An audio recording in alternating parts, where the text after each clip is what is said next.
और मैं शुक्रगुजार हूं अपने नेता राहुल गांधी की, जिन्होंने संविधान की वो प्रति जो चुनाव प्रचार में उठाई थी, उसको हर हाथ, हर घर, हर भारतीय के यहाँ पहुंचा। कहा कि आज की तस्वीर बहुत अलग नजर आ रही थी। बिल्कुल ये बहुत अलग तस्वीर नजर आ रही थी। वो लोग हाथ में संविधान लेके खड़े थे जिन्होंने संविधान की धज्जियां उड़ा दी थी। हाँ, अगर कोई बस स्टैंड पे खड़े होकर भी कह दे कि इंदिरा गांधी की सरकार बदलनी है तो DIR defence of India rule के तहत उसको अनिश्चित काल के लिए जेल में डाला जा सकता है। ये उन लोगों के हाथ में संविधान है जिनके तत्कालीन राष्ट्रीय अध्यक्ष ने नारा दिया था, India is Indira and Indira is India. देश का संविधान कभी किसी के गले की हड्डी नहीं बन सकता, जैसा कि आपने कहा। 400 पार करने वाले लोगों को जनता ने 240 पर रोककर दे दिया है। मैंने तो इमरजेंसी से लेकर आज तक बहुत सारी बातें गिनाई हैं। ऐसी बात नहीं है कि हवा में, परंतु मुझे पता था कि इनके पास उसका जवाब नहीं है, क्योंकि संविधान को तार-तार करना सदैव इनका काम रहा है। और आज राहुल गांधी ने चुनाव के दौरान बहुत कहा था बिहार को लेकर, देखो भैया मैंने कह दिया था नीतीश कुमार से कि जातिगत जनगणना तो करानी पड़ेगी, जो जातिगत सर्वे था वास्तविकता में। अब मैं पूछना चाहता हूं, हिमाचल में क्यों नहीं सर्वे करवा रहे हो भाई? तो जिन्होंने संविधान की आत्मा कुचल दी थी, सेकुलर सोशलिस्ट शब्द जोड़ा गया था, संविधान की आत्मा बदली गई थी, वो आके संविधान की दुहाई देते हैं। दोस्तों नमस्कार, स्वागत है आप सभी लोगों का हमारे YouTube चैनल पे। दोस्तों आज की एक और डिबेट बहुत ही मजेदार होने वाला है, क्योंकि आज की ये डिबेट देख के आप सभी लोगों को बहुत ज्यादा मजा आने वाला है। दोस्तों आज के इस डिबेट में हम सभी देखने वाले हैं बीजेपी पार्टी के प्रवक्ता सुधांशु त्रिवेदी को और कांग्रेस की गाली वाली मैडम सुप्रिया श्रीनेत को। दोस्तों आज इस डिबेट में गाली वाली मैडम सुप्रिया श्रीनेत संविधान की एक किताब लेके आती हैं और बोलती हैं संविधान की रक्षा करना राहुल गांधी से अच्छा कोई भी नहीं जानता है, और जितना राहुल गांधी संविधान के बारे में जानते हैं उतना कोई भी नेता संविधान के बारे में नहीं जानता है। तो इसी बात का बहुत ही करारा जवाब सुधांशु त्रिवेदी ने सुप्रिया श्रीनेत को दिया है, और ऐसा जवाब दिया है कि सुप्रिया श्रीनेत का बोलती बंद हो जाता है। तो आप लोग इस वीडियो को शुरू से लेकर आखिरी तक पूरा देखिएगा, तभी आप लोग को पूरा वीडियो समझ में आएगा। अगर आप लोगों को वीडियो अच्छी लगेगी तो वीडियो को लाइक कर दीजिएगा और चैनल को हमारे सब्सक्राइब कर लीजिएगा ऐसी और भी वीडियो देखने के लिए। चलिए अब बिना किसी देरी के इस मेन डिबेट को शुरू करके देख लेते हैं। चलिए शुरू करते हैं। इस देश के सबसे पवित्र ग्रंथ, इस सबसे पवित्र किताब संविधान को हाथ में लेकर, संविधान को आज का दिन साक्षी मानकर अगर हम सदन में अंदर जा रहे हैं, इसमें क्या आपत्ति हो सकती है? क्या अद्भुत नजारा था, मुझे तो अद्भुत लगा, और मुझे लगता है बीजेपी को भी ये करना चाहिए। ये वो संविधान है जो हमें हमारे पूर्वजों ने, जो हमें हमारे इस देश के आजादी के मतवालों ने दिया। बड़ी शहादतें हुई इसके लिए, बड़ी कुर्बानियां दी गई। ब्रिटानिया हुकूमत को घुटने टेकवाकर इस देश से अलविदा कहा गया, और तब ये इतना अद्भुत हमें संविधान मिला। मुझे तो लगता है कितना अद्भुत नजारा था ये। एक के बाद एक सांसद, एक के बाद एक पार्टी संविधान को हाथ में लेकर चल रही थी। इससे अच्छा और क्या हो सकता था? और मैं शुक्रगुजार हूं अपने नेता राहुल गांधी की, जिन्होंने संविधान की वो प्रति जो चुनाव प्रचार में उठाई थी, उसको हर हाथ, हर घर, हर भारतीय के यहाँ पहुंचा दिया। मुझे लगता है, मुझे बड़ा फक्र है इस बात का कि आज संविधान हर जगह दिख रहा था, हर ओर दिख रहा था। ये देश इसी संविधान से चलेगा। ये मैसेज विपक्ष, ये मैसेज सत्ता पक्ष मिलकर देना चाहिए। इसमें किसको क्या आपत्ति हो सकती है? मुझे लगता है ये बहुत गहन मुद्दे हैं। मुझे दुख हुआ ये देखकर कि जब धर्मेंद्र प्रधान जी शपथ लेने जा रहे थे तो लोग नीट नीट कह रहे थे। सोचिए, नीट का साया हमें सदन में दिखा, लेकिन दिखना जरूरी है क्योंकि सदन में लोगों की बात होनी चाहिए। तो अच्छा वो आपने बता दिया कि कैसे जब धर्मेंद्र प्रधान शपथ लेने जा रहे थे तब वहां पर नीट नीट के नारे गूंजे। अमित शाह जब शपथ लेने जा रहे थे तब वहां पर बाकायदा संविधान की प्रतियां दिखाई गई, है ना। अच्छा, पीठासीन पदाधिकारियों का जो पैनल था उसमें से विपक्ष ने जो उसके सांसदों के नाम थे वो वापस ले लिए। ये वो तमाम मुद्दे मैं गिना रही हूँ जिनसे एक तस्वीर उभरी कि साहब एक टकराव की स्थिति बनी हुई है। आपने जो बात कही उसी का जवाब जरा जल्दी से सुधांशु जी से लेते हुए कि सर ये शिक्षा की इमरजेंसी जिसका जिक्र अभी सुप्रिया जी ने की, और साथ ही साथ मैम आ रही हूँ, और साथ ही ये संविधान की प्रतियां जो विपक्ष की तरफ से दिखाई गई, उसी के काट के तौर पर क्या इमरजेंसी और 50 साल का जिक्र आज प्रधानमंत्री नरेंद्र मोदी ने किया है? गलत रख रही हैं आप, मुझे बोलने का मौका तो दीजिए। ये क्या तरीका है डिबेट करने का?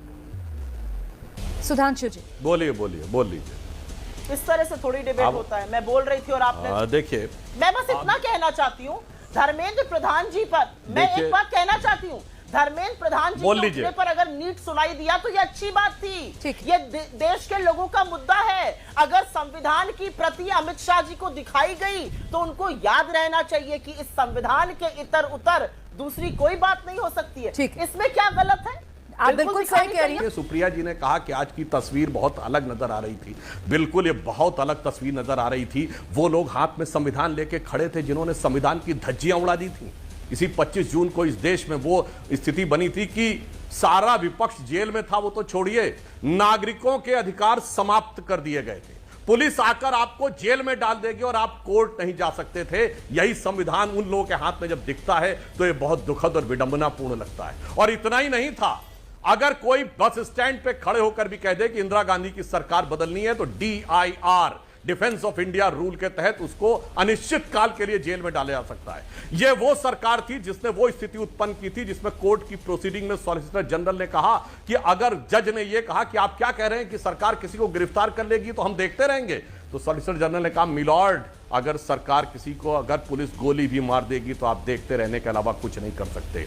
ये उन लोगों के हाथ में संविधान है जिनके तत्कालीन राष्ट्रीय अध्यक्ष ने नारा दिया था, India is Indira and Indira is India. ये देवकांत बरुआ का नारा था जो कांग्रेस के राष्ट्रीय अध्यक्ष है, जिसके लिए आज तक माफी नहीं मांगी। और मैं युवा पीढ़ी को याद दिलाना चाहता हूं, 42वां संविधान संशोधन जानते क्या था? 40 आर्टिकल बदले गए थे, 40, 14 आर्टिकल नए जोड़ दिए गए थे, 2 चैप्टर नए जोड़ दिए गए थे। और संविधान की उद्देशिका, प्रिएम्बल ऑफ द कॉन्स्टिट्यूशन, जिसे बाबा साहब अंबेडकर ने संविधान की आत्मा कहा था, वो बदल दिया गया था। उनके हाथ में जब संविधान दिखता है तो बहुत दुखद लगता है। और लेटेस्ट गवर्नमेंट में देख लीजिए, संविधान के अनुसार इस देश की हाईएस्ट एग्जीक्यूटिव बॉडी कौन है? Union cabinet.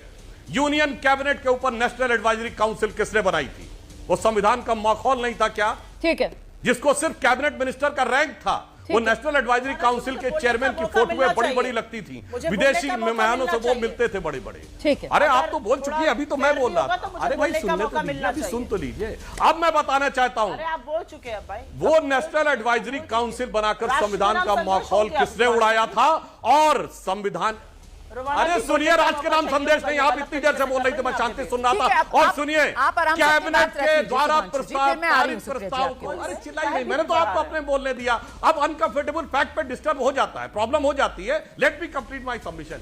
अरे सुनिए, कैबिनेट के द्वारा पारित प्रस्ताव को जब एक सांसद आके चिन्ह यूं फाड़ के फेंक देता था, वो लोग आके संविधान के चिन्ह करने वाले लोग आकर जब संविधान की बात दिखाते हैं तो पंचतंत्र में जो कहानी है ना कि सगाल प्रवचन दे रहा है, यानी उसे शब्दशः न लिया जाए कि सियार प्रवचन दे रहा है, ऐसा लगता है, वो देखकर याद आता है। इसलिए ऐसे लोगों के हाथ में जब संविधान की बात आती है तो इनके चेहरे के नकाब उभर के सामने आ जाते हैं। इनका अतीत 1975 का हो या 2014 का हो, सबके सामने। क्या बात है सर, क्या बात है सर, क्या बात, ये बात है। अब उधर की बातें की जाए तो सुप्रिया जी, मतलब चुनाव तो खत्म हो गया, अब जब संविधान पर बात होगी तो फिर बीजेपी तैयार है संविधान के मुद्दे पर ही पलटवार करने के लिए, और एक के बाद एक वो अलग अलग आपको इवेंट्स याद दिला रहे हैं, उसके जरिए वो आईना दिखाने का काम कर रहे हैं। और कल तो 25 जून है, वो बाकायदा इमरजेंसी की बरसी पर देश भर में कार्यक्रम करेंगे, प्रेस कॉन्फ्रेंस करेंगे।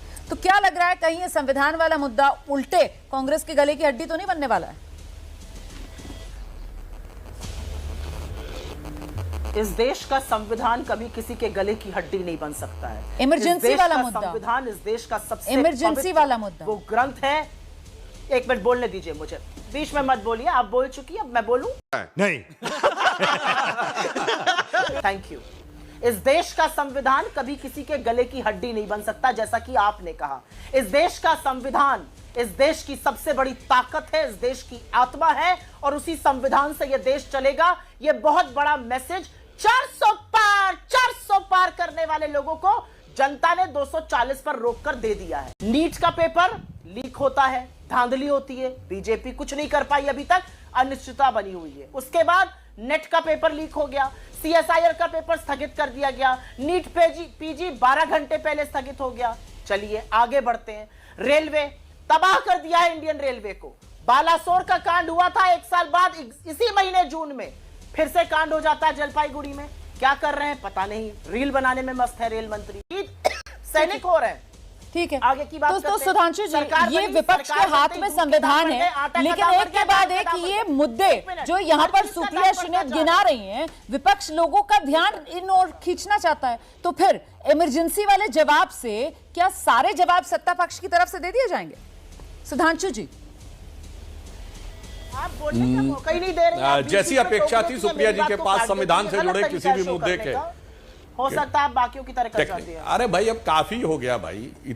आइए आइए सुधांशु जी जवाब दीजिए। अच्छा सुनिए, अब देखिए जैसा अपेक्षित था तो सुप्रिया जी ने संविधान वाले विषय पे कोई जवाब नहीं था तो विषय होकर कार्यकारी पे आ गए। मैंने सिर्फ इमरजेंसी का मुद्दा नहीं उठाया, मैंने तो नेशनल एडवाइजरी काउंसिल अनकॉन्स्टिट्यूशनल थी उसका मुद्दा उठाया। नेशनल एडवाइजरी काउंसिल के चेयरमैन के रूप में अनकॉन्स्टिट्यूशनल तरीके से सोनिया जी ने ऑफिस ऑफ प्रॉफिट का यूज किया और सुप्रीम कोर्ट के कहने पर इस्तीफा देना पड़ा, मैंने उसका मुद्दा उठाया। राहुल गांधी ने जिस ढंग से कैबिनेट का वो प्रस्ताव फाड़ा उसका मैंने मुद्दा उठाया। तो मैंने तो इमरजेंसी से लेकर आज तक बहुत सारी बातें गिनाई हैं, ऐसी बात नहीं है कि हवा में, परंतु मुझे पता था कि इनके पास उसका जवाब नहीं है क्योंकि संविधान को तार तार करना सदैव इनका काम रहा है। और आज मैं कहना चाहता हूं अब तो चुनाव समाप्त हो गए, अब तो कम से कम जहां सत्ता में वहां करके दिखाइए ना।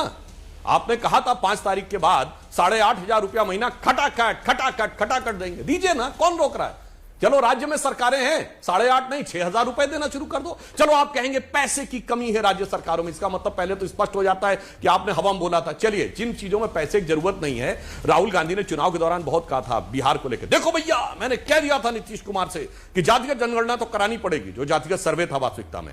अब मैं पूछना चाहता हूं हिमाचल में क्यों नहीं सर्वे करवा रहे हो भाई, क्यों नहीं तेलंगाना में सर्वे करवा रहे हैं, क्यों नहीं पंजाब में सर्वे हो रहा है, क्यों नहीं दिल्ली में सर्वे हो रहा है, क्यों नहीं बंगाल में सर्वे हो रहा है, और कर्नाटक में तो सर्वे हुआ रखा है, क्यों नहीं लागू कर रहे हैं। इससे साफ हो जाता है ये कुछ करते भी नहीं थे, किया भी नहीं था, कर भी नहीं रहे, करेंगे भी नहीं, संविधान के नाम पे धोखा दे रहे हैं। और इसलिए संविधान का यूज करने वालों का, और एक बात मैं कह दूं, सर्वोच्च न्यायालय और डॉक्टर अंबेडकर ने कॉन्स्टिट्यूशन असेंबली में कहा था कि संविधान की उद्देशिका प्रीएम्बल ऑफ द कॉन्स्टिट्यूशन संविधान की आत्मा है जिसे नहीं बदला जाएगा। पर संविधान की आत्मा इमरजेंसी में बदली गई थी, तो जिन्होंने संविधान की आत्मा कुचल दी थी, सेकुलर सोशलिस्ट शब्द जोड़ा गया था, संविधान की आत्मा बदली गई थी, वो आके संविधान की दुहाई देते हैं।